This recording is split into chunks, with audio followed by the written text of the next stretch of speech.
Welcome to episode 32 of the Serial Chillers podcast. I am your host, Jesse, and I am very excited to bring you this episode because we have two very special guests from one of my favorite podcasts, the True Crime Storytime. Casey and Sam are finally here. We have had this taken away from us before, and we finally got it going. Today we talk Arthur Shawcross. These ladies both have a wonderful story of their own and a burning desire to beat one another. Who will win this week? Who knows? But all I need you to do is sit back, relax, and please do enjoy episode 32 of the Serial Chillers podcast.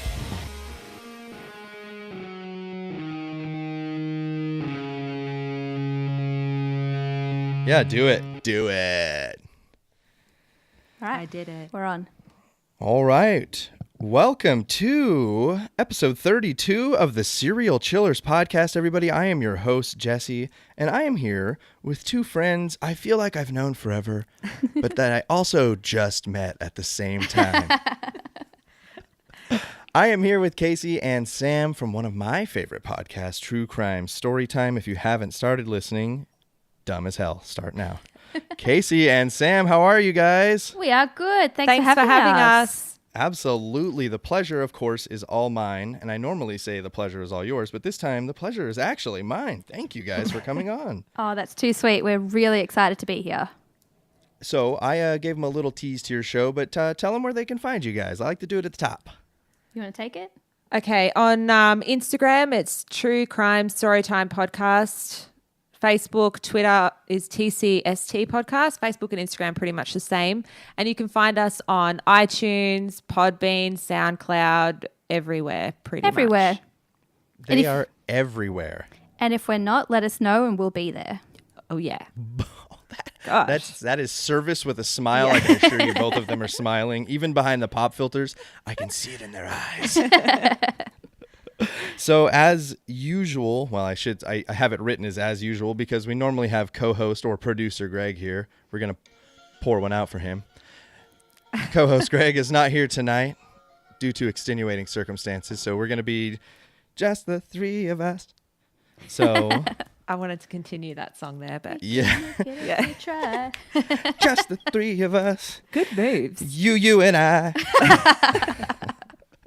Okay, so I know you guys know how the game works, but I'm going to let everyone know who doesn't. Each week I sit down with old friends, new friends, good friends, and bad friends to tell them a story of an infamous serial killer. Throughout the show, you guys will chime in on my story, and I heard both of you do have stories of your own that are either true crime, dark, creepy, unsolved, or otherwise mysterious. Lastly, if you have questions about the questions, make sure to ask questions, because I cannot answer questions about questions if you never ask questions. Any questions?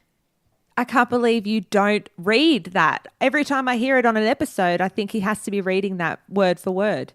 Eye contact the whole way. That's impressive. Not a chance. You're a pro at this. Yeah. Thank you. Ladies, today there are 9 questions. So welcome to and let's play the Serial Chillers podcast.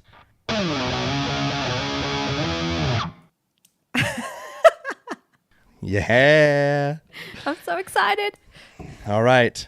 Today's serial killer. Ladies, tell me, have you heard of Arthur Shawcross?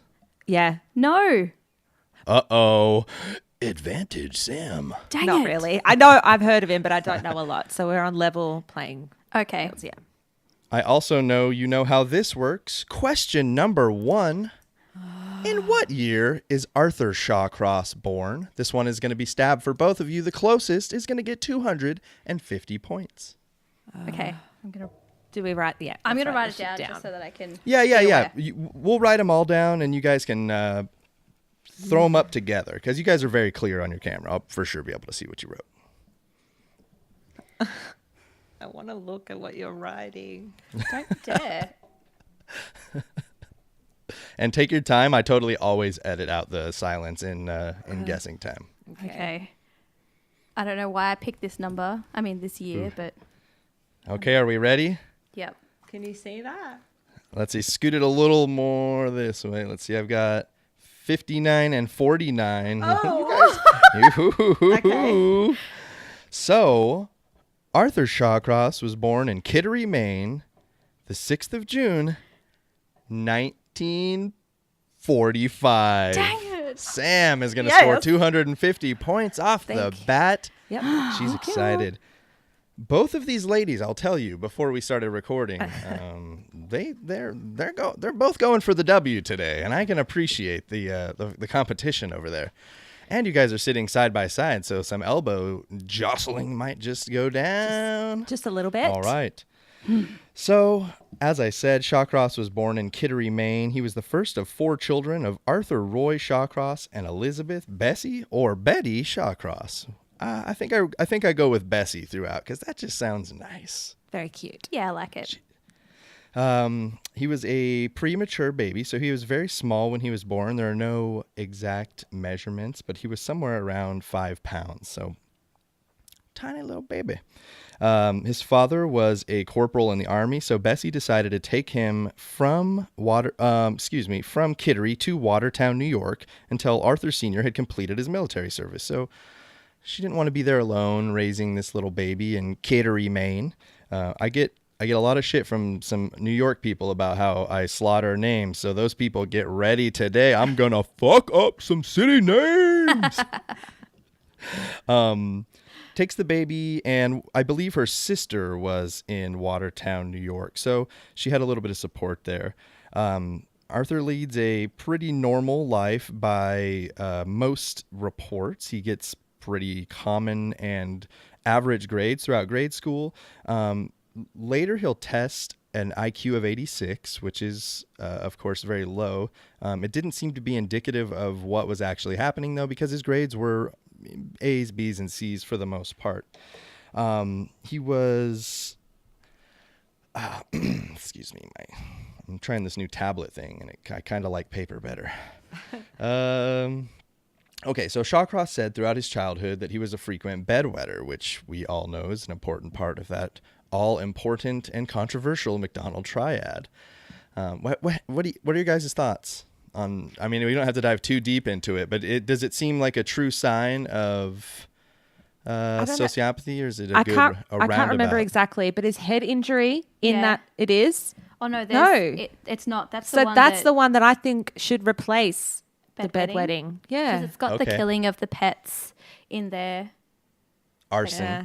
arson. That's it. and bedwetting. Yes. Yeah. But I think the head injury. That's a really I interesting think one. they should trade them off. All right.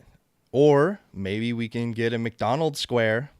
Well, Yeah. a square is a very good thing for this. I think.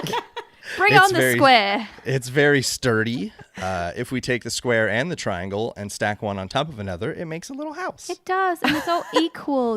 4 sides, perfect. Okay, McDonald's square it is from now on. So, later in his life, he would claim that his mother at a young age would insert foreign objects into his rectum. That's Oh, okay. Additionally, he would say that his mother performed oral sex on him as young as the age of 9. Lastly, he says that during junior high school, he had sexual relations with his sister. wow. There is no evidence to support any of these claims, however. So is it Henry Lee Lucas? Is it how deep are these, Dizzy? A lot of, for me, it feels like most of the things that we hear a lot of these guys say are just to boast book sales and, get their story heard just a little more and maybe just keep them alive a little bit longer. And it's your mother? At least throw the weird uncle under the bus or something if you're going to lie about someone. Yeah, that creepy one that everyone seems to have. Yes, we all do. Don't come around, Uncle Jason. I already told you. So there's no evidence to support the claims. You can believe them or you can't. He definitely did some heinous things, and if any of these or one of these prove to be true, it can definitely be a very young, traumatic experience for him. So he also had a reputation at school for being a little bit of a bully and would act out quite a bit. So, both the victim and the bully, it seems, in different parts of his life. It makes for a great Lifetime story. True that. Very I'll tell good. you that. Arthur Shawcross winning the Golden Globe. So, you guys, we're already here. Question number 2. Get those pens ready. Oh my god, okay. How old will Arthur Shawcross be when he quits school? Another stab. The closest to it. Remember, I've only given you up to grade school. He was tested for his IQ at 86 in the 3rd grade. Okay, 3rd grade. Wow, how old will he be? Okay. Because your school system's different to ours, Yes. and we have to try and So work it our out. school system. How old would you be in generally the 3rd grade? The 3rd grade, he would be 6 or 7. Oh. 3rd grade here, you'd be about 9. Okay. Yeah, so, yeah. You go first. All right. Go, hold it up closer. All right. You guys are so dead on. So Casey says 11. Sam says 12. Arthur Shawcross drops out of school in 1960. He made it to high school at the age of 15. Oh. I win again. I'm closer. You do win again. So you are sorry. closer. 250 more points to Sam. Boo. Casey, get that rally cap on. We got 7 questions to go. Go, Casey, go. Everybody's rooting for an underdog, Sam. So, you're the villain now. I'm always a fan of the villains. All right, perfect.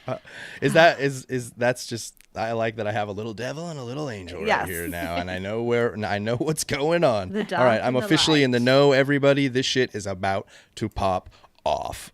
So, by 1960, he dropped out of high school at the age of 15 and married his first wife, Sarah, in September of 1964 at 19. The couple produced a son in October of 1965 when he was 20, but another probationary charge for unlawful entry in November of 1965 proved the last straw for his marriage, and he was divorced soon after. So he's just got this string of petty crimes that continue, and he gets caught for some and he doesn't for others, and it was enough for her. Sarah decided, I'm going to take the son and run. So in April of 67, he is drafted by the Army at the age of 21. At this time, Shawcross divorces his first wife officially and gives up all rights to their 18-month-old son, whom he never saw again. Oh. That always makes me so sad. Yeah, I know, me too.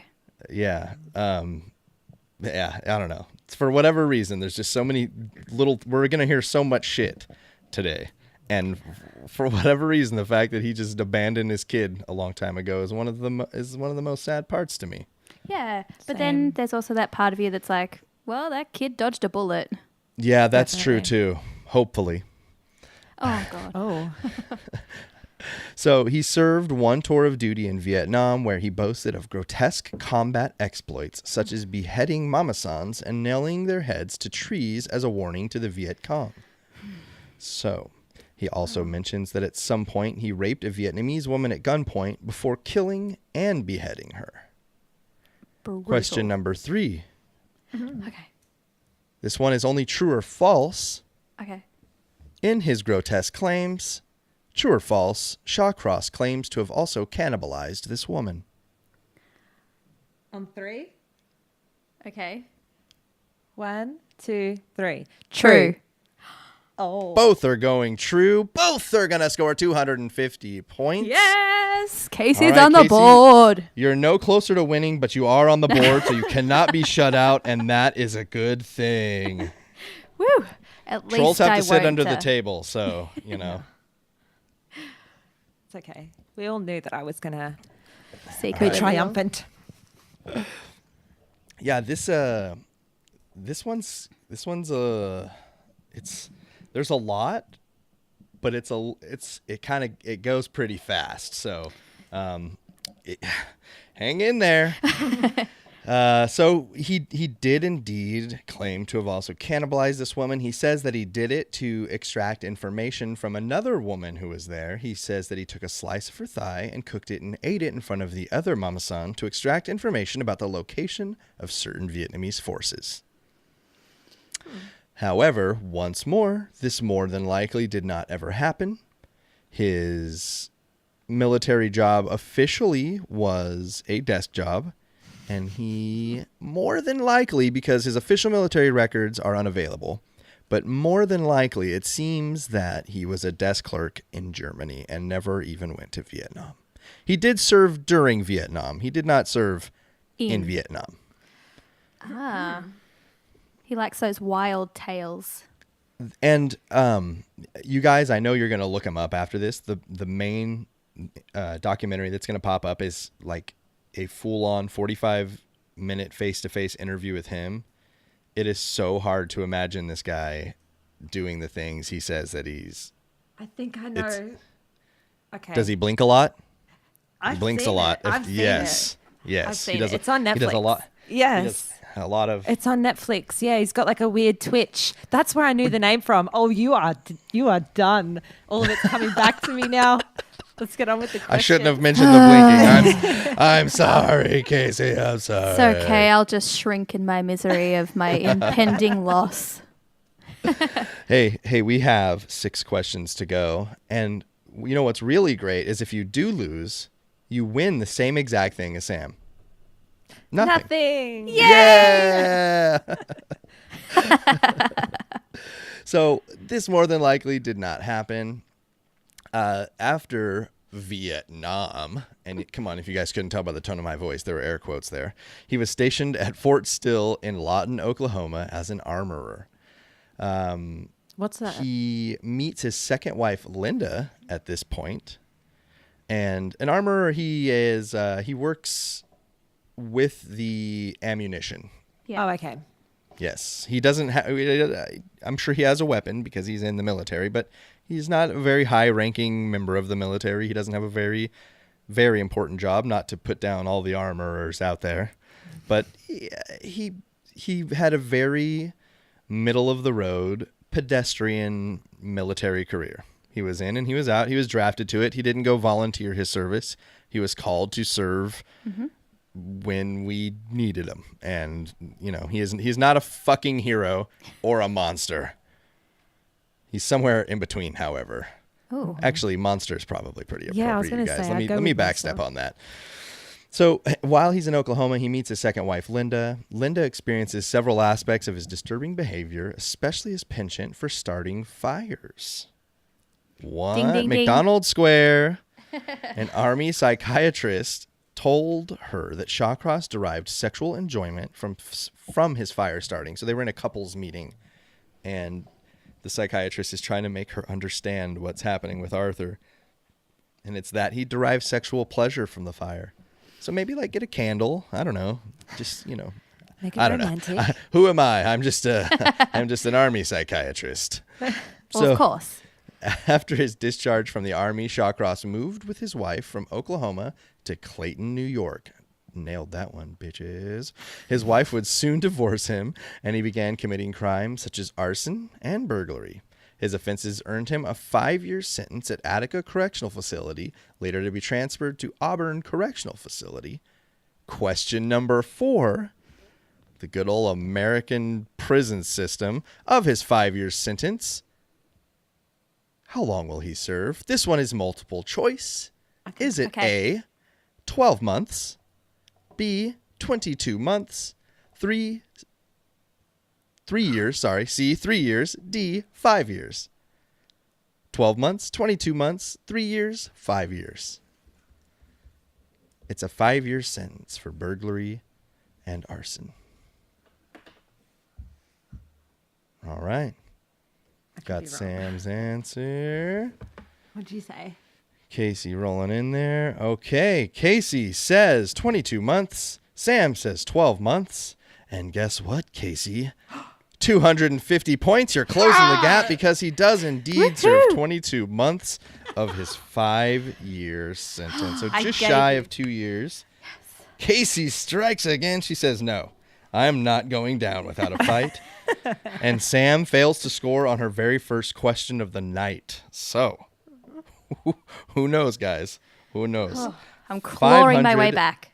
500 to 750, and we have 5 questions remaining. Plenty of time. Sam feels good. That was a confident head sway. So after serving 22 months, he was granted early release in October of 1971, in part due to his role in the rescue of a prison. Sorry, he did not rescue a whole prison. Part in his role to his rescue of a prison guard during a riot. So there was a giant riot, and he drug a prison guard who was unconscious out of way of harm. And they gave him half of his fucking sentence taken off.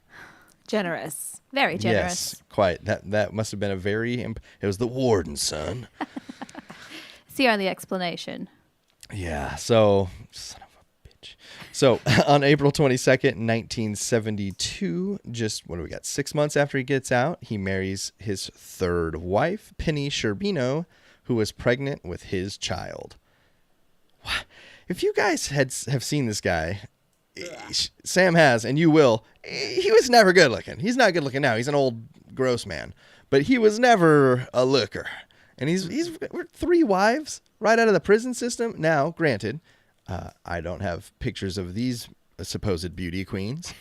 But I can say Arthur Shawcross, one of the more repulsive individuals. He definitely wasn't winning anybody over with his good looks. Let's just say that. Maybe he was a really good conversationalist. And, No, not at all. Really great sense of humor. Nope. If you love Morse code blinking.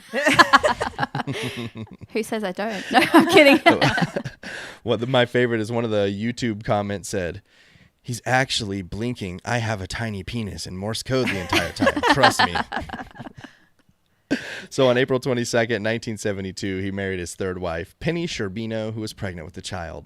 He returned to Watertown, eventually getting a job at the Watertown Public Works Department and marrying for a third time. That was the Penny Sherbino marriage. So he's back in his hometown. He's got a third marriage. Before shit gets too crazy here, let's take a little break, and we're going to come back with Sam's story. Ooh. Cool? Cool. All right. Cool. All right. So come back or I'll kill you.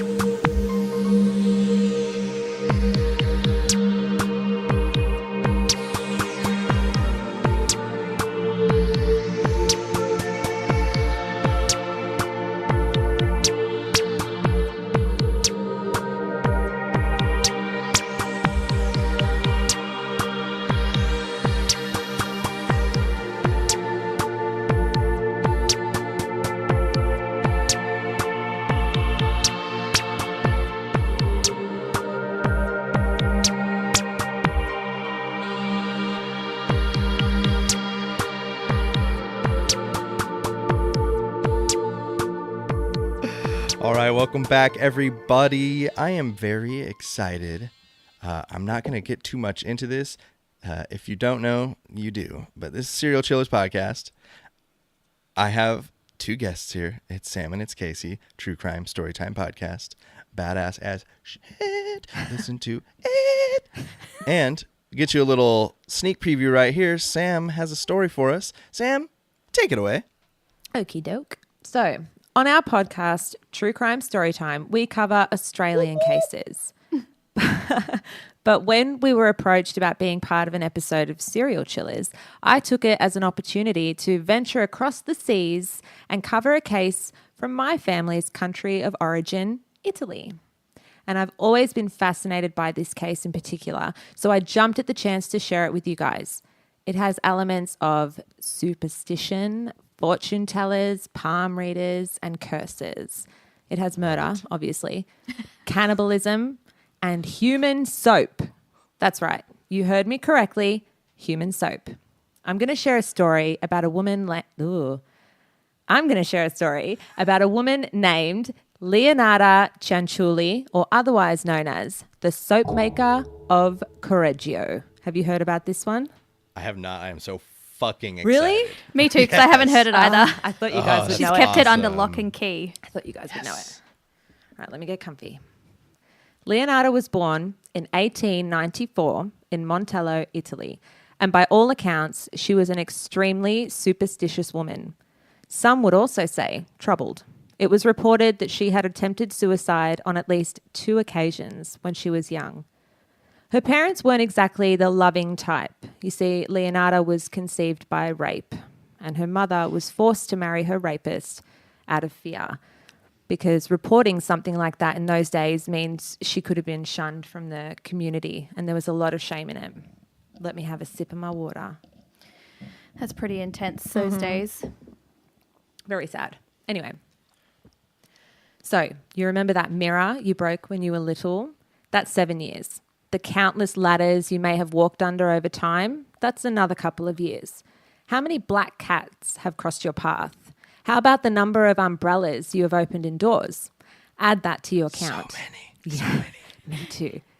And what are we counting? Years of bad luck, of course.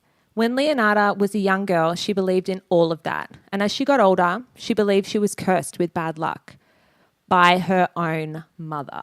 Oh, God. The mother again. Yes. Leonarda's parents had a husband in mind for her, but she went against their wishes and married a registry clerk in 1917. And they weren't happy with this decision, especially her mother. So she decided to put a curse on the young couple. Now, while the exact nature of the curse remains unknown, its presence hung over Leonarda and her 17 pregnancies. She went to jail for fraud, lost her home to an earthquake, and she lost 13 of her 17 children at a young age. 3 were to miscarriages, and another 10 of her children died when they were very young. Being such a superstitious woman, Leonarda would visit fortune tellers and palm readers, inquiring about the future of herself and her children. On one early visit to a fortune teller, she was told that she would marry and have children, but that all of her offspring would die. And another visit to a palm reader brought more bad news. In your right hand, I see prison, said the palm reader, and in your left, a criminal asylum. So her outlook was definitely a grim one. With the fortune teller's warnings looming in the back of her head, Leonarda became very protective over her children, making sure no harm would come their way. However, she lost control over the well-being of her eldest and favourite son, Giuseppe. In 1939, Leonarda discovered that Giuseppe had planned to fight with the Italian army in World War II. She was terrified at the thought of losing yet another child, and she vowed to protect him at any cost. So she came up with a supernatural defence, and such a defence, she reasoned, would require sacrifice.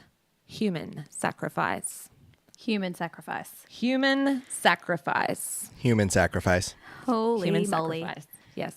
Leonarda was known in the community as a loving mother, kind neighbour, somewhat of a fortune teller herself, a trade she would often practice with the women in her village.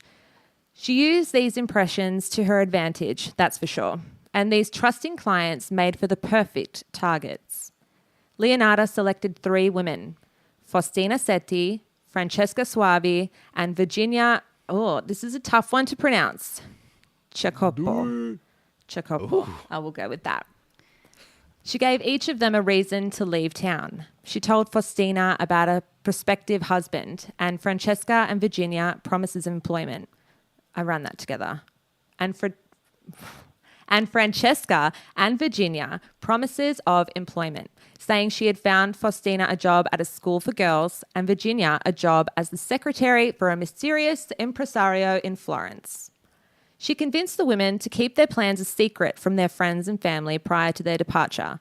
And on top of that, Leonarda instructed her first 2 victims to preemptively write letters addressed to friends and family and postmarked from their destinations, claiming that all was well and not to worry. So she planned ahead. Staying on top of it. Ew. Organized evil. Yes. Okay. Before Faustina like set off to meet her future husband, she visited Leonarda one last time. Leonarda provided Faustina with a glass of wine, a toast perhaps, to brighter days ahead. The wine was drugged, and soon after the sedatives took hold, Leonarda bludgeoned Faustina to death with an axe. Her second victim, Francesca, met a similar end. Leonarda cut Faustina's body into 9 pieces. She collected all of the blood and placed the chunks into a pot with caustic soda used for making soap. Once the body dissolved into mush, Leonardo poured the goo-like mixture into a septic tank. She dried the blood in an oven and then mixed it with flour, sugar, chocolate, milk, eggs, and margarine, and made tea cakes that she served to all of her neighbours. Oh my God, that's actually making me gag. I don't know if it's just what you're saying or the pregnancy as well, but the combination. Sounds delicious. Yeah. Yeah, and of course, she kept a few aside for her son and herself to enjoy as well.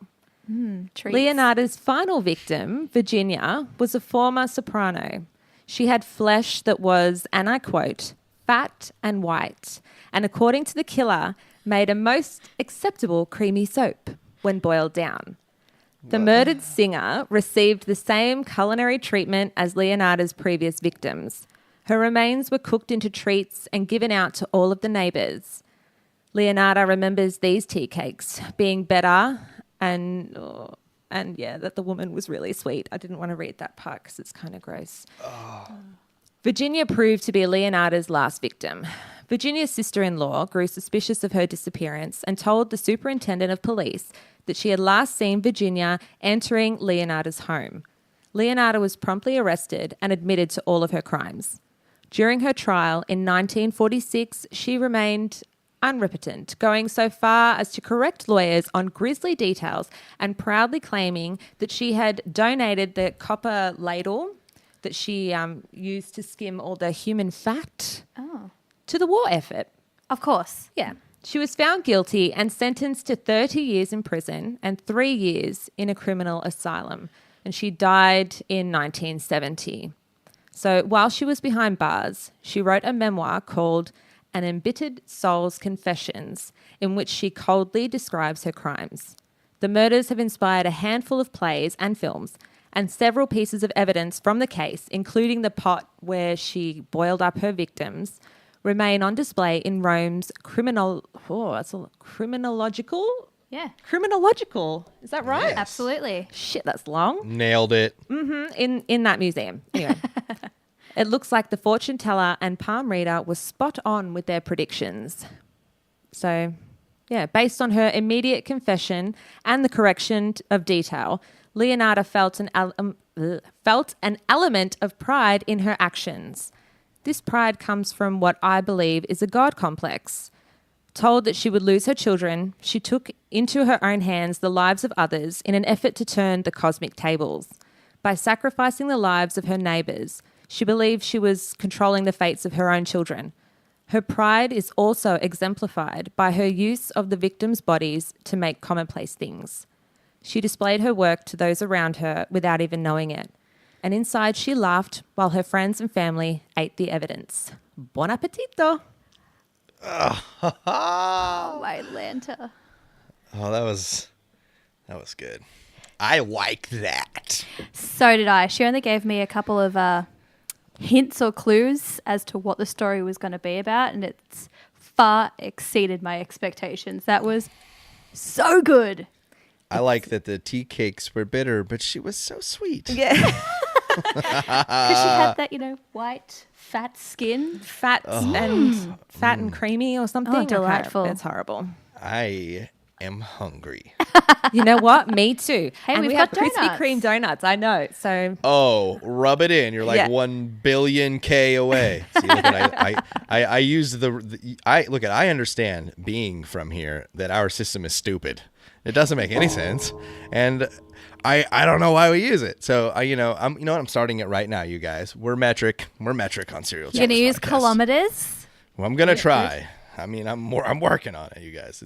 I don't know the conversions, so we'll roll I've with been it. doing this for 30 plus years, so I'm definitely it's in there, but I'm gonna work on it. All right. Well, thank you so much.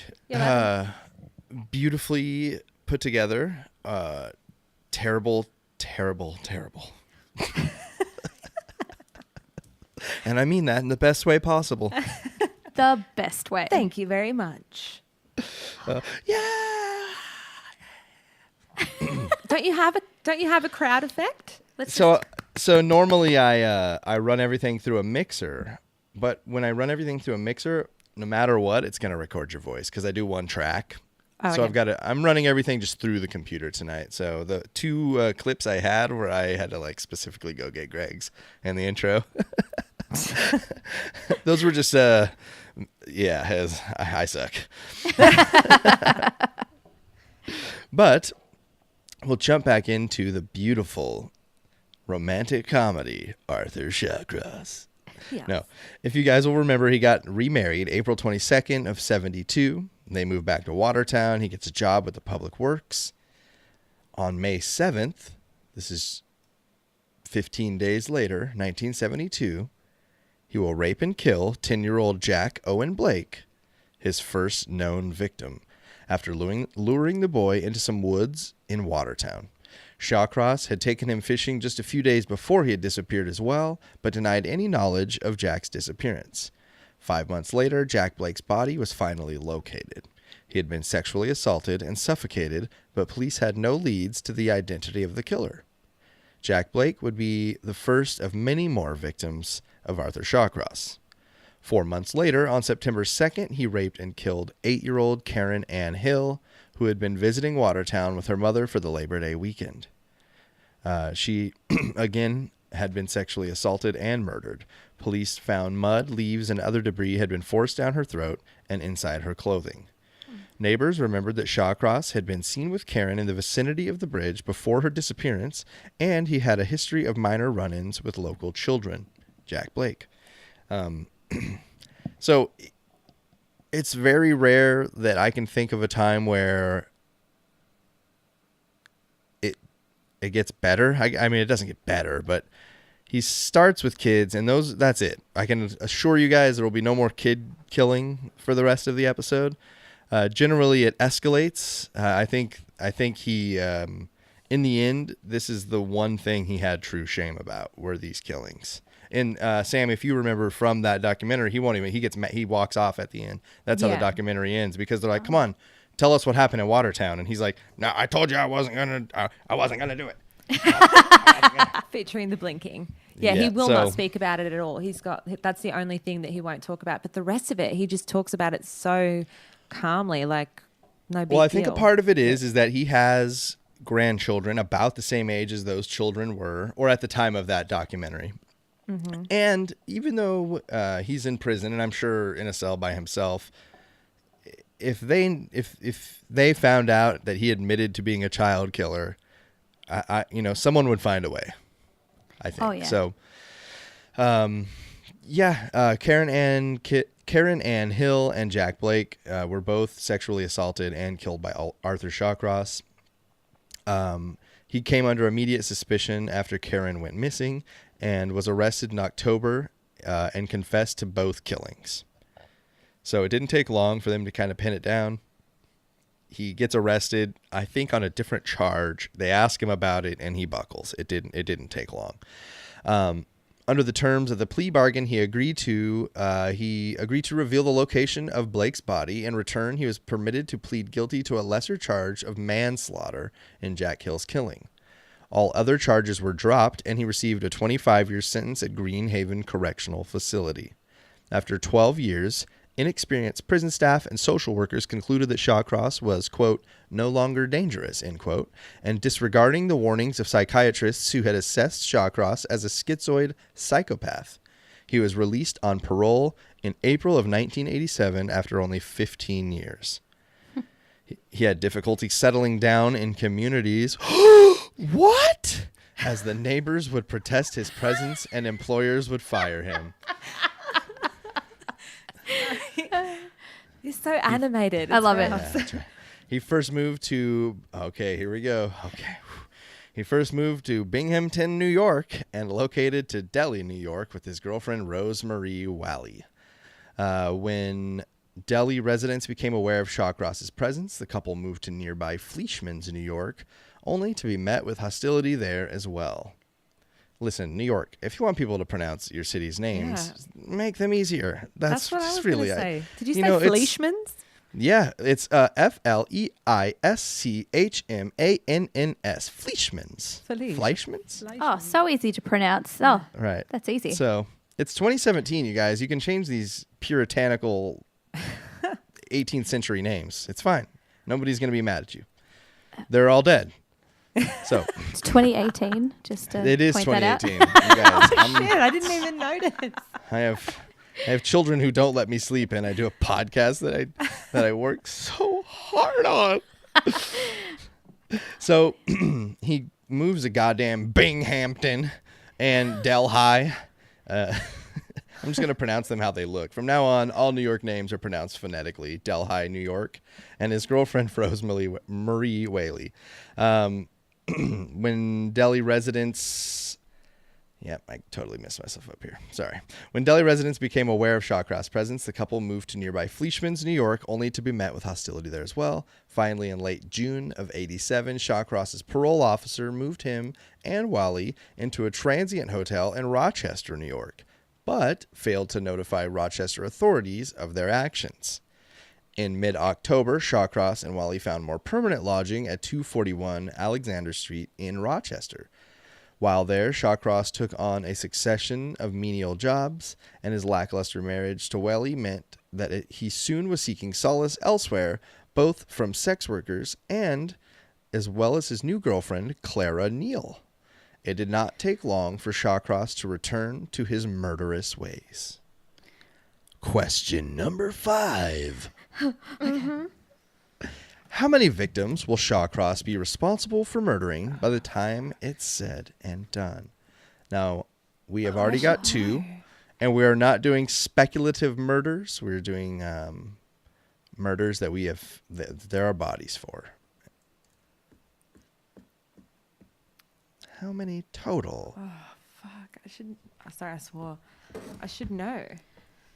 Okay. But I've spaced. So as a kid. My pen. Okay.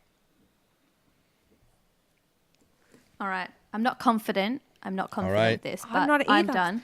I can't remember. Let's see what you got, Casey. Okay. All right, Casey has got her answer in and not confident. I'm not either. I should know it. Can you say? Yep, I got it. Okay. Oh, fuck. What'd you say? Casey says 14. Oh. Sam says 6. Question number 5 is for 250 points. The closest to gets it. By the time it's all said and done, Arthur Shawcross will be responsible for murdering 14 victims. What the Nailed hell? it. Yes. So Holy we shit. are looking at a tie game. How many more questions are there? Are there So 4? we are 5 of 9 completed. Oh, okay. All right. 4 to go. God damn. 750 to 750. Oh my goodness. Who'd have thought we would have had a close one? Well, I know. I've seen the freaking doco. It's all like leaving my mind. But go. Bring it back. Go. Bring it's the it back. pressure. It's the pressure. It is. It's stressing me out. All right, let's go. So, it's not going well with Whaley. He meets up with Clara Neal. It does not take long for him to get back to his murderous ways. By the time it's all said and done, 12 more victims will come about. Hunters discover his next victim, 27-year-old sex worker Dorothy Blackburn, on March 24th, 1988. Her body was found in the Genesee River, dumped there following a vicious attack which included bite marks in the groin area and strangulation. With little evidence and no public help to solve the murder of a sex worker, her case languished for over a year. There were other murders of sex workers in that time, but given the danger of the profession, nothing was noticed that linked any of the cases. The discovery of the body of another sex worker, Anna Steffen, on September 9th, 1989, linked several of the victims. She died of asphyxia, and her body had been dumped in a similar manner to Blackburn's corpse.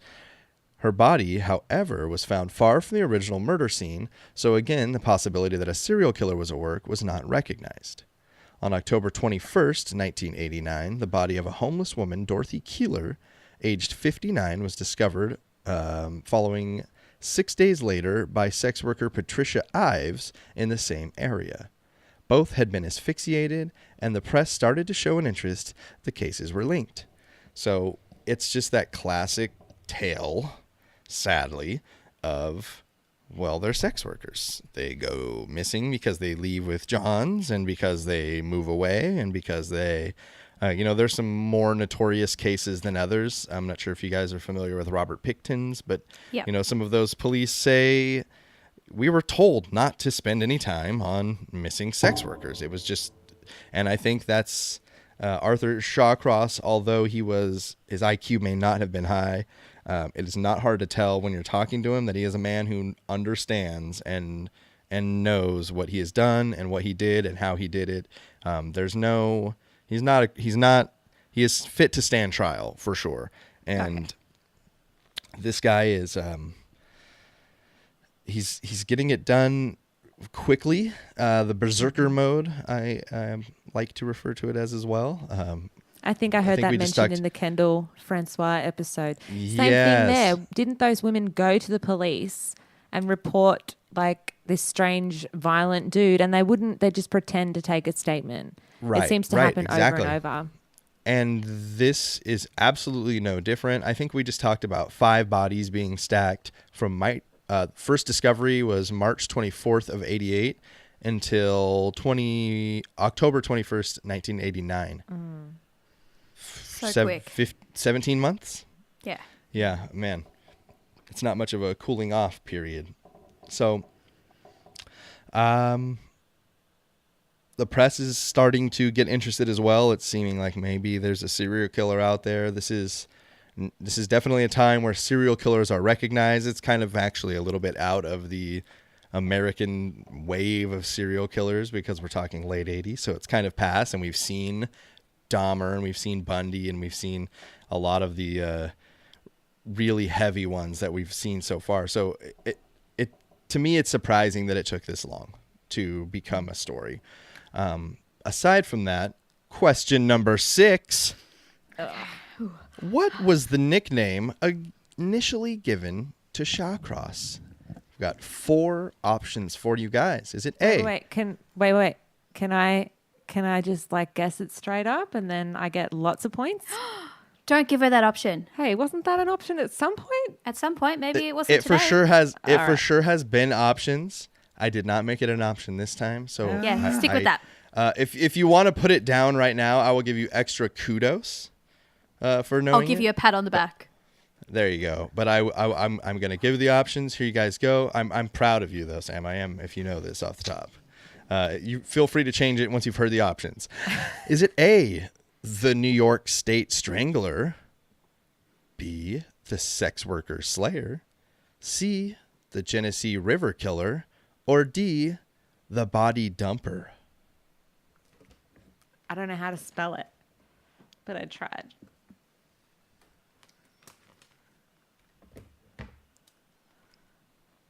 I had a very hard time coming up with legitimate sounding nicknames on this one. The Genesee River Killer is correct. You guys both are getting points on that one. Congratulations. Hey, Sam would have got a bunch. I should get a bonus point because I knew it, but thank you. There, you got that pat on the back. The Body Dumper. If I were there, I would deliver one too. So give her one more for me, would you, Casey? Thank you so much. All right, you guys, 1,000 to 1,000. 3 questions to go. What happens if it's a tie? I should have written a tiebreaker question. I'm gonna have to come up with one. I'm gonna come up with one. You're gonna have to. Don't you worry. Don't you worry. I got this. I am a professional, ladies. So the nickname the media adopts early is the Genesee River Killer. How'd you spell it? In all of the previous, I think you actually spelled it correctly. Good on you, Sam. Yeah. I just went with C. Yeah, I like that. In all of the previous cases, at least some attempt of concealment had been made, which police felt indicated previous criminal or military experience. They began to advise sex workers working in the area to exercise caution and sought as much information as possible about strangers operating in the area. They also began checking criminal records for offenders who might be living in the immediate area. Shawcross's sealed criminal record meant that they were shielded From any police scrutiny, they couldn't see that he had killed 2 kids. It was a completely sealed record. Yeah, perfect. That's frustrating. So, How is that's that even very allowed? frustrating. It's just... I don't know. What I don't understand is how can records like that be sealed? Like what prompts the judge to seal records such as that? I believe in that case, it was part of the plea bargain to give up Jack's body. And don't I believe. There are other reasons, and I can't even begin to claim to understand why. But I think in most cases, that would be it. It's part of a plea bargain. I know that as a minor, you can have a record sealed too. Yeah. But he was definitely not a minor when he committed those crimes. So I'm guessing the plea bargain. Yeah, that makes sense. But piece of sucks. Fuck. Yeah. So, as sex workers continued to disappear, it became apparent that a killer must be someone familiar to the woman who worked in the area.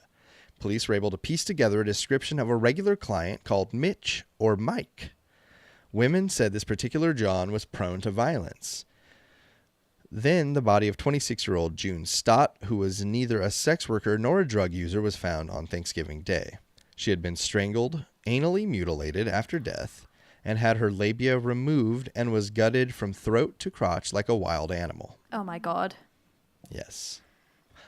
So, this is where I think he did these things, whatever sick dreams he was living out when he did these things. And then, he got caught, and I need to have a reason that I field dressed this woman out in the forest. Oh, when I was in Vietnam, we had to do this to extract it. And, his story begins getting fabricated right away based off of the later action. Oh, it's disgusting. So, with the body count mounting, the police sought assistance from FBI profilers. They divided the unsolved sex worker murders into subgroups according to the method and position.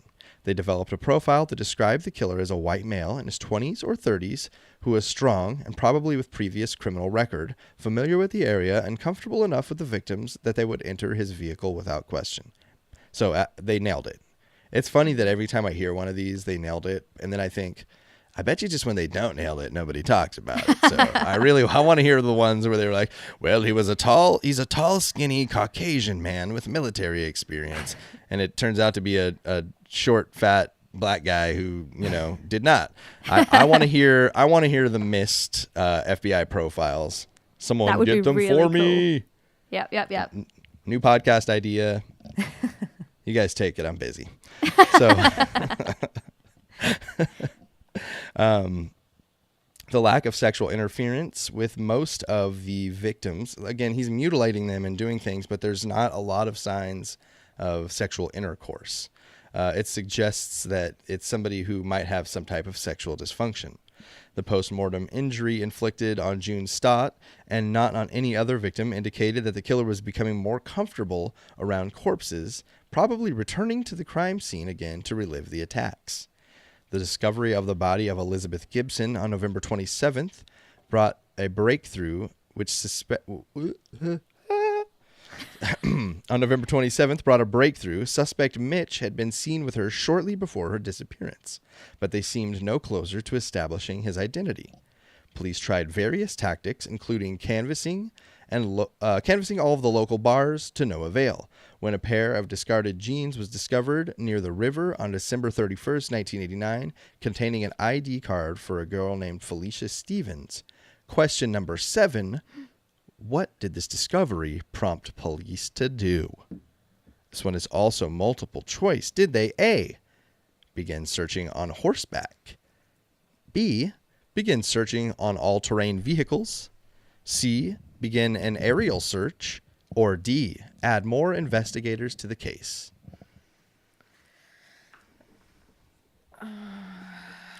Was it horses? Motorcycles? Airplanes? The one I'm picking, I'm hoping, because I like the idea of it. So I'm just going to show you the one I picked there, number 7. Okay. Just because I simply hope that that's the truth. I just looked at her answer. Oh, did you? Sneaky little thing. Okay, Casey says horsies. Sam says, hit me with them motorbikes. And the police said, you know what? Let's do an aerial search. Sorry, ladies. I'm okay with both losing. I'm okay with It's okay. To miss on that one. We're rolling 1,000 to 1,000 into the final 2 questions. Oh, man. Oh, man. Oh, man. Okay. I just got a message saying that my boyfriend's 5 minutes away.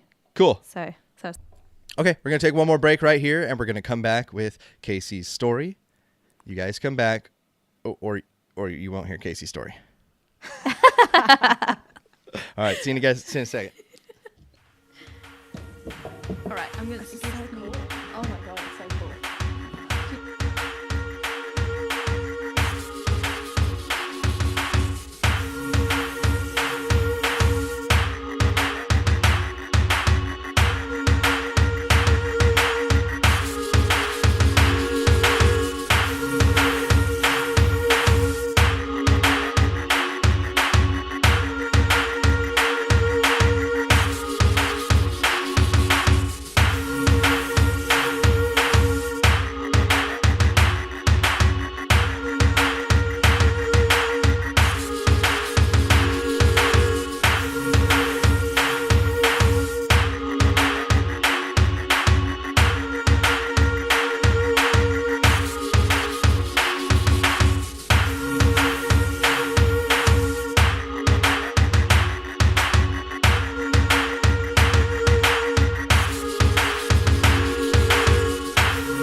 Welcome back, everybody. Episode 32 with Casey and Sam, True Crime Storytime Podcast.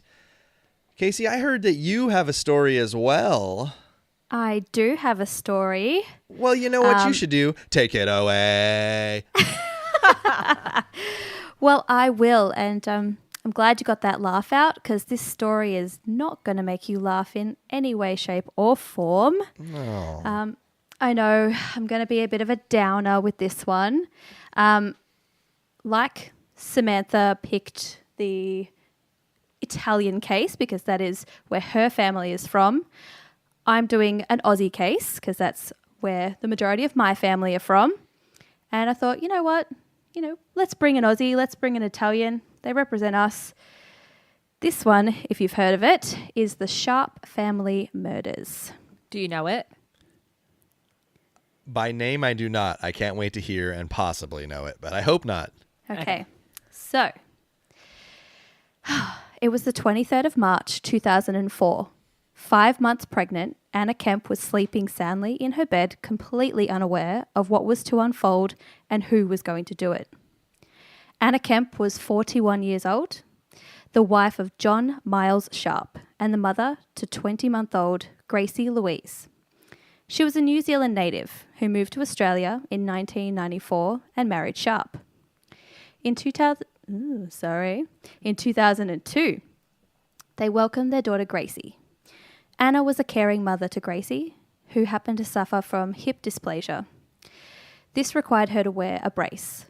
But because of this and some other health issues, problems in the marriage started to show.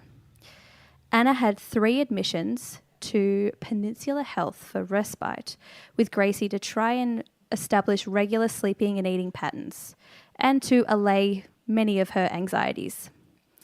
In 2003, the couple found out they were expecting another child. John was not exactly pleased with the news, and he definitely made this known to Anna. Despite all of this, Anna was a wonderful mother by all accounts. In the days leading up to her death, the family attended a nephew's birthday party where guests would recount seeing no tension or arguments at all with the couple. They seemed relatively happy. Conversations and dinners had been had with friends, plans for the following week were made. Again, it would be said that there was nothing odd going on, nothing with John and Anna at all. They seemed fine. It was in the days that followed, the 23rd of March, that it was clear that things, however, were certainly not fine. John called two of Anna's friends to tell them that she had left him for another man and she was going to live in the Melbourne suburb of Chelsea with him and the daughter Gracie. But it was Anna's mother that suspected something was not quite right when she didn't hear from her daughter at all. This was not the norm and she definitely became worried. Her brother received an email detailing what she had done and to pass the information on to her mother. She made sure that they knew she was fine. Her mother in New Zealand would receive flowers on her birthday from her daughter. Okay, so her brother then received another email from Anna at Easter time, apologising for the break in her silence. She spoke about how nice the new suburb was that she lived in, that she was getting all of her things together and Gracie's belongings from John's, and of course wishing everyone a really happy Easter. She sent messages and emails to family and friends to keep up conversations, but people were finding it strange that they actually hadn't seen her or heard her voice in all of this time. That's what I was just going to say. Do they never talk on the phone? Is it always email correspondence? Okay. Yep, so it was starting to get quite fishy that they'd only gotten emails and text messages. It wasn't until May 20th, nearly 2 months since anyone had heard from Anna, that police were finally brought into the case. It was her mother actually in New Zealand that initiated this when the police there started communication with Victoria Police here in Australia. 6 days later, the police held a press conference. John would not attend this, claiming he just couldn't face the media. In his place, two of Anna's friends pleaded for any information about Anna and Gracie and for their safe return. From this, media frenzy began and the police investigation intensified. John did go on to speak to the media many times. Each time he proclaimed his innocence. He had nothing to do with their disappearance, he stated, as he wiped away tears from his emotionless eyes. I saw her hand gesture. It seems like it may be appropriate. Yeah. In part of his appeal, he said, "Anna, our marriage may be over, but I still love you, and you are the mother of our beautiful daughter Gracie, whom we both adore more than anything else." Sharp then said he had spoken to his wife just a week earlier, and he asked for anyone with information to come forward. He also maintained his claims that she had run off with another man. So conversations with John would uncover that he claims Anna left on the 23rd of March, that is, leaving Gracie with him for the next few days, returning infrequently at times to collect her belongings, and then would return on the 28th of March to collect her and the rest of their belongings. So she was staying with him for that 5 or so days. These conversations did nothing to help John, but they did spark suspicion with the police, and from May onwards, John would be placed under surveillance. So, in this time, he, however, did not act like an innocent man at all. He was seen on different occasions dumping a collection of items at Mount Martha.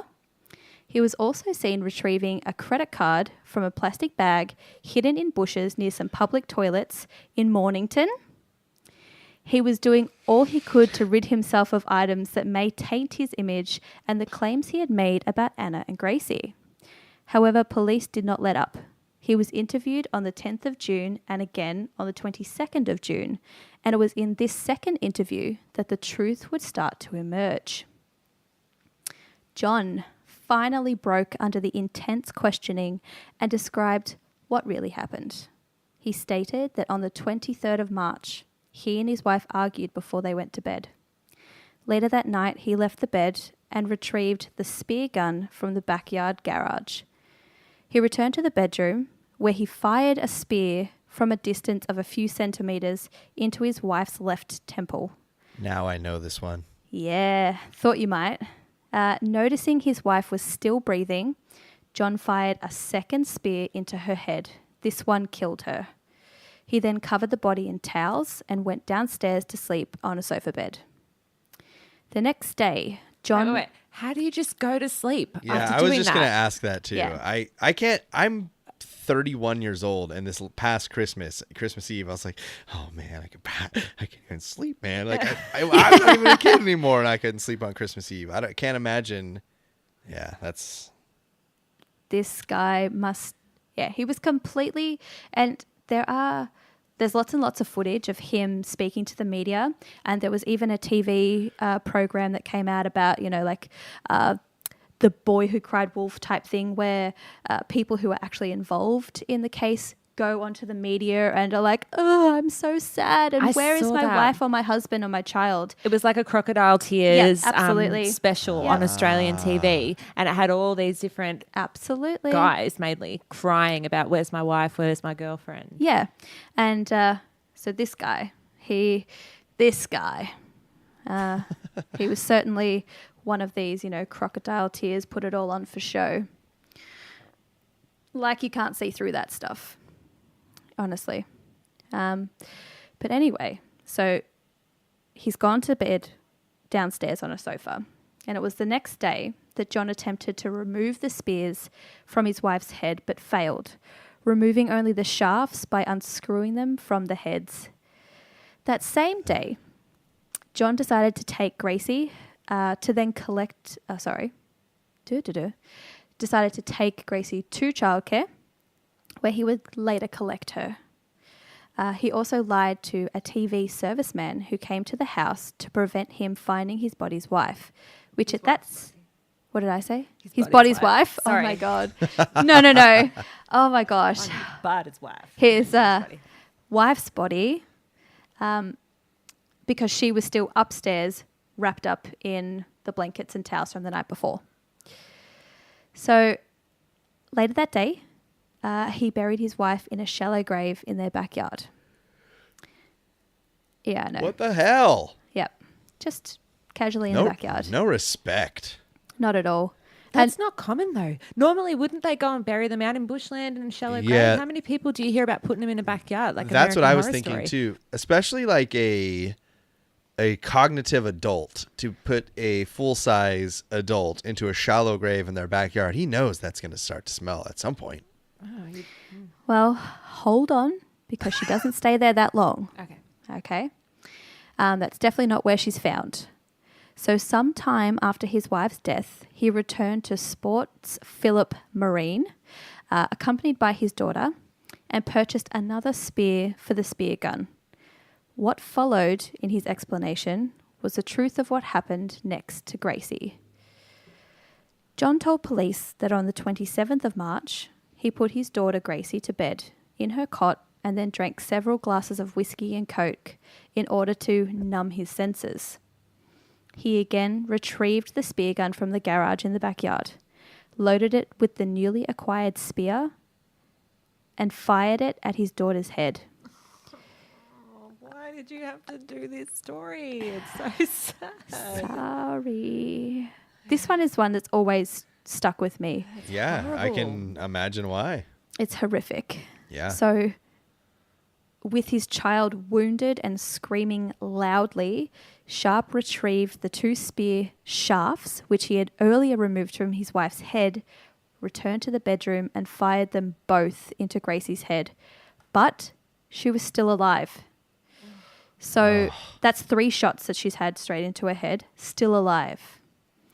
So finally, he withdrew one of the spears, and on the 4th shot, it fired and killed her. So like I said, she's 20 months old, and it took 4 shots. The strength of this tiny little thing. Yeah. So that was 4 shots to kill his 20-month-old daughter. So John told police that he believed that the child belonged with her mother. So that's the reason he gave to why he did it. Yeah. I know. As he continued his recount, stating he returned to Gracie's bedroom the next day and pulled the spears from her head whilst holding a towel in front of his face to avoid looking directly at the dead child.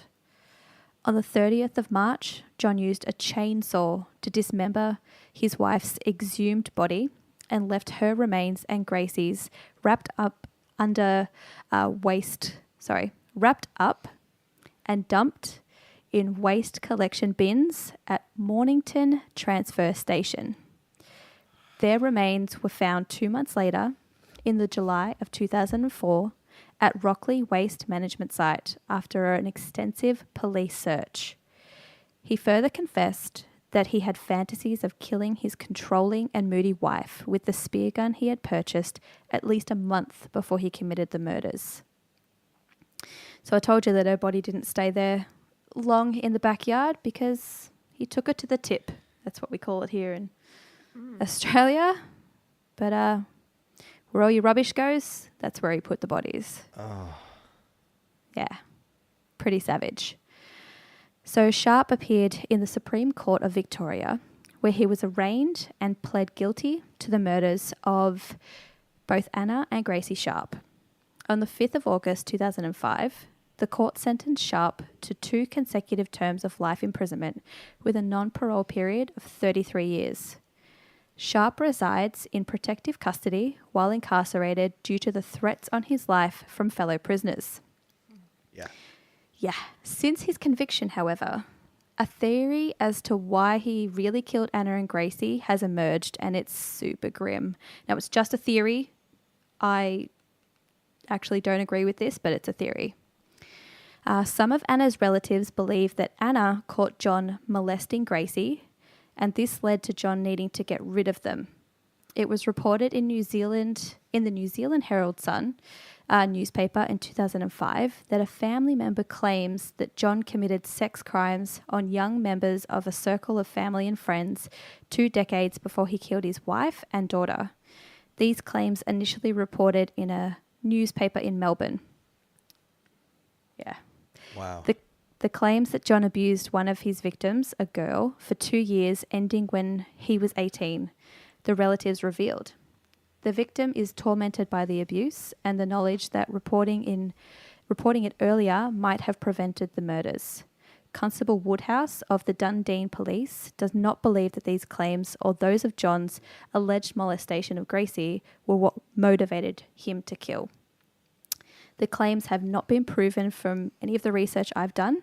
However, it's just another layer of what this man could have been capable of, and it paints quite a sickening picture of the man, John Miles Sharp. And No claps for that story. I No hate him claps for that so story. much. Yeah, so it's just a theory. I don't know how much I believe it because... Well, didn't you say that someone came forward saying that she was abused Yes. for a certain... So obviously, I think it could have definitely some truth behind it, which I hope it doesn't, because then that just makes it an even Exactly. sadder story. I think that's why I don't want to believe it, because it's already horrific enough that if you add this layer to it, it makes it like even more heinous, and it kind of shakes me a bit thinking of the level and extent of this guy. And I am having total empathy overload because my youngest daughter is 20 months old. Oh. Yeah. Yeah, so I mean, yeah, Sorry, it's I'm no, currently pregnant with a yeah, girl. but I'm just saying, it's Yeah, absolutely. It's unfathomable to I don't spank my kids. I can't. Mm-hmm. Yeah. I'm glad I'm a normal person.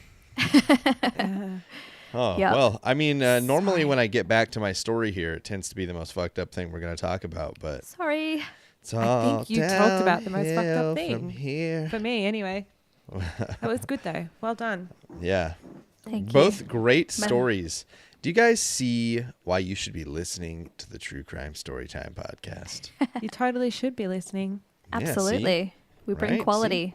I got backup right here. Sorry, my chair is squeaking. That's it. So we'll get back to Arthur Shawcross. I don't know if I can follow that, but I'll do what I can.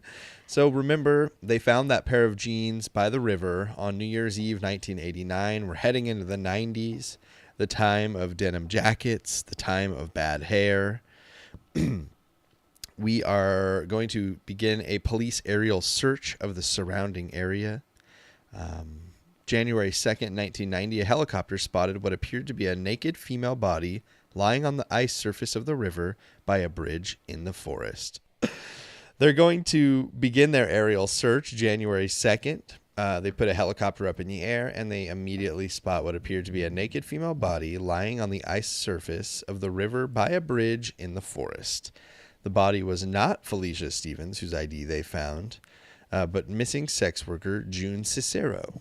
She had been also mutilated post-mortem as well and sawed practically in half. Even more importantly, the helicopter spotted a man standing on the bridge next to a small van. He appeared to be either masturbating or urinating.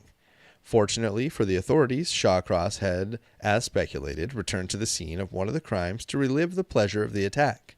Patrol teams on the ground were alerted to the vehicle, which had sped away once it had seen the helicopter in the sky.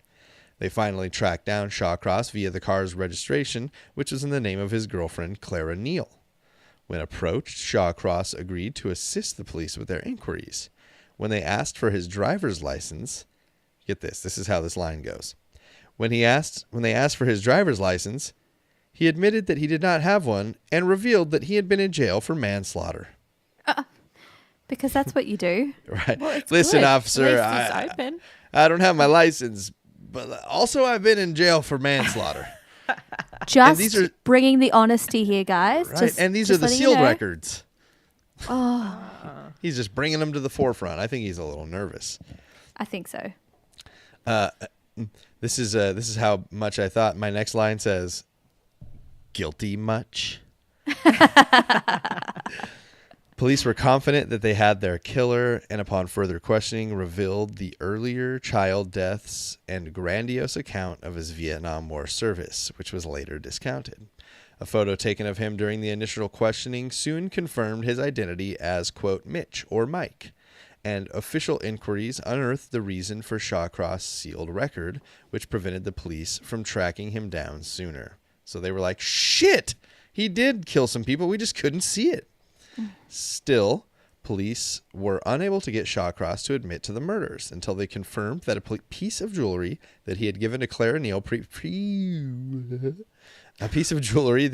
he had given to Clara Neal previously belonged to the victim, June Cicero. When police threatened to implicate her in the killings, Shawcross capitulated and admitted that most of the murders, giving detailed excuses as to why he had been, quote, forced to kill each one.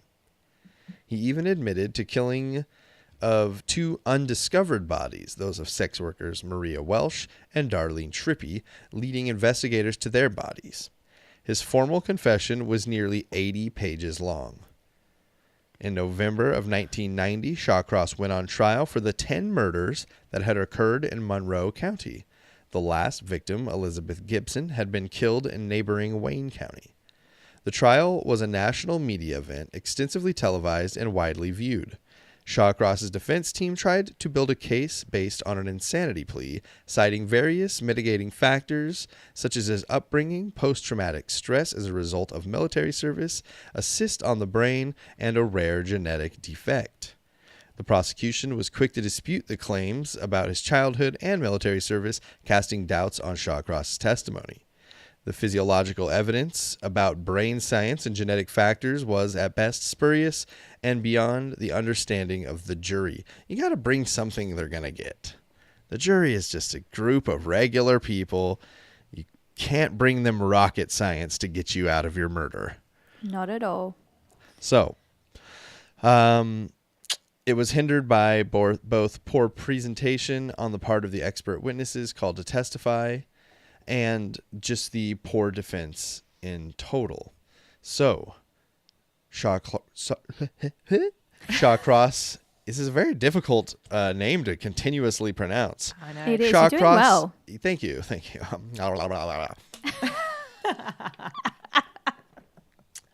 Okay. Shawcross was declared sane. Question number 8. Okay. He was declared sane and guilty of how many of the 10 murders he was being charged with? Okay. Closest to the answer gets 250. You guys could totally tie because the next one is also closest to the answer. Can you repeat the question? Yes, of course. He's being charged for 10 murders. When it's all said and done, how many is he going to be? He's being accused of 10 murders. How many will he be charged with by the time this trial is over? The evidence is going to point to how many? Okay. Okay.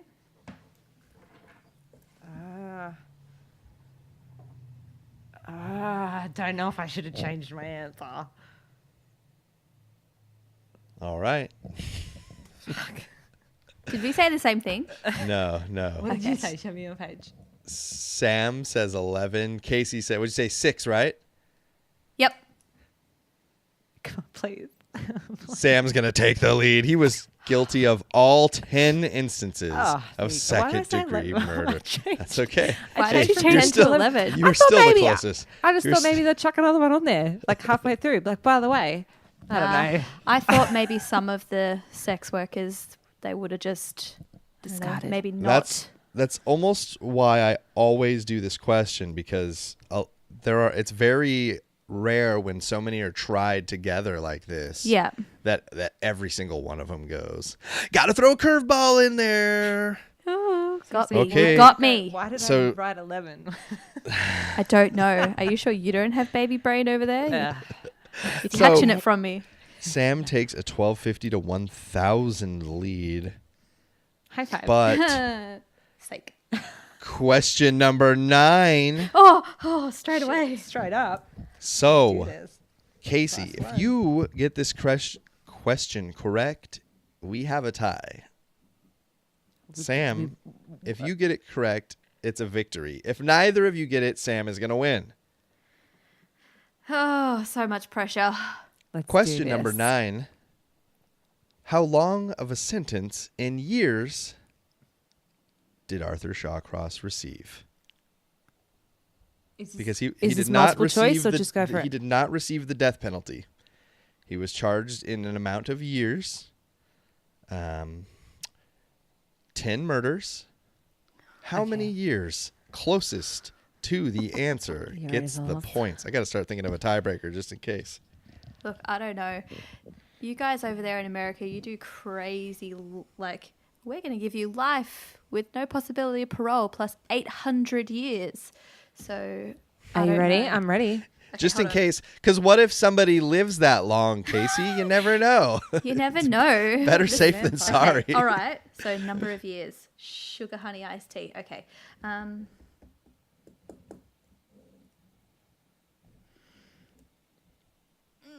All right.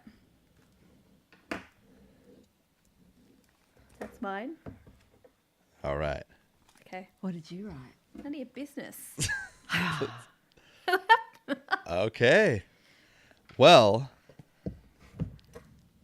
the judge sentenced Arthur Shawcross to 25 years Huh? for each of his killings, totaling 250. Sam nailed it on the head. 250-year sentence. See, I knew it would be something crazy like that. I love You even went a little crazy. You said 100. I know, You were I like, said yeah, 100. 100 years. What? How much more could it be than that?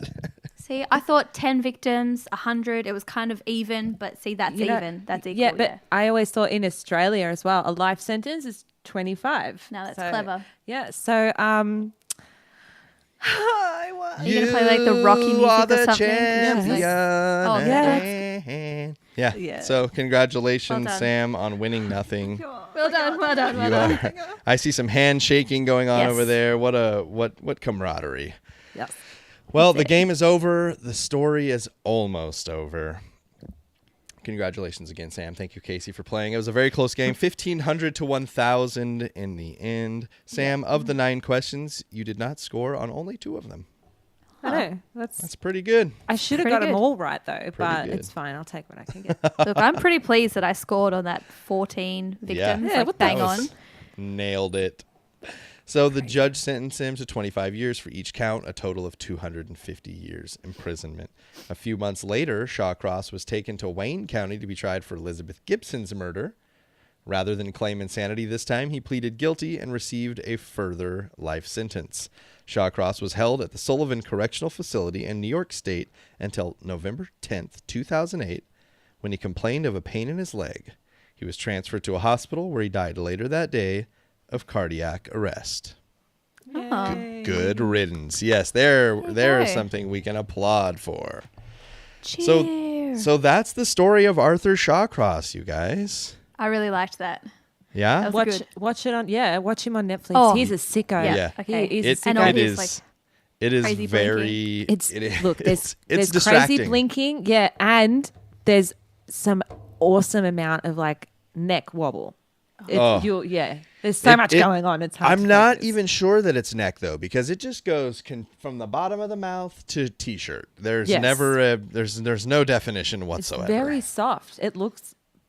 It's very soft flesh. You guys painting a picture that I feel I need to see. If you're a Star Wars fan, it is I am. very Jabba the Hutt. No way! Oh my god! Solo. So Yes. I love Jabba the Hutt. So check that out. Ladies, is there anything you'd like to add? You want to let everybody know when they can find you? When are those episodes coming out? Anything else you guys want to add before we sign off here? We drop episodes fortnightly On Mondays. Australian time. Yes. I don't know what that is in your part of the world, but yeah. Could be a Sunday night. We're in the Could past. be- Yeah. That's right. We So- are in the past.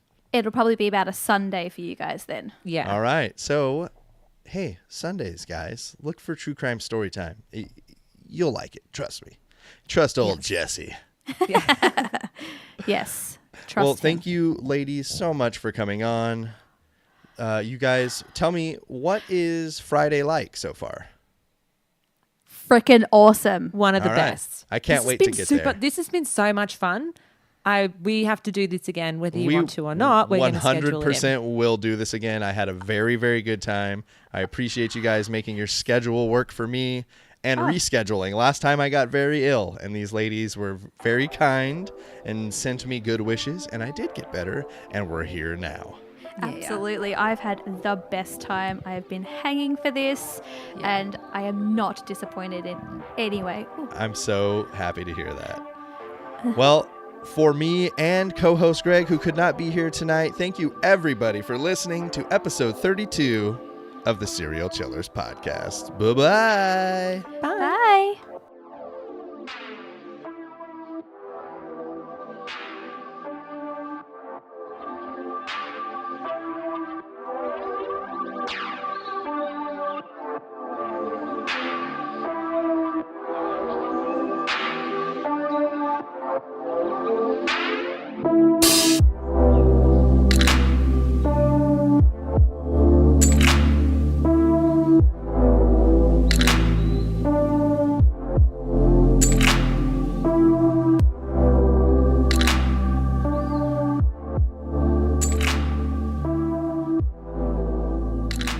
All right, that was episode 32. Thank you guys so much for stopping by on that one. Arthur Shawcross was pretty much evil personified, and his twitchy eye thing he's got going on in the documentary made him even more scary to me for whatever reason.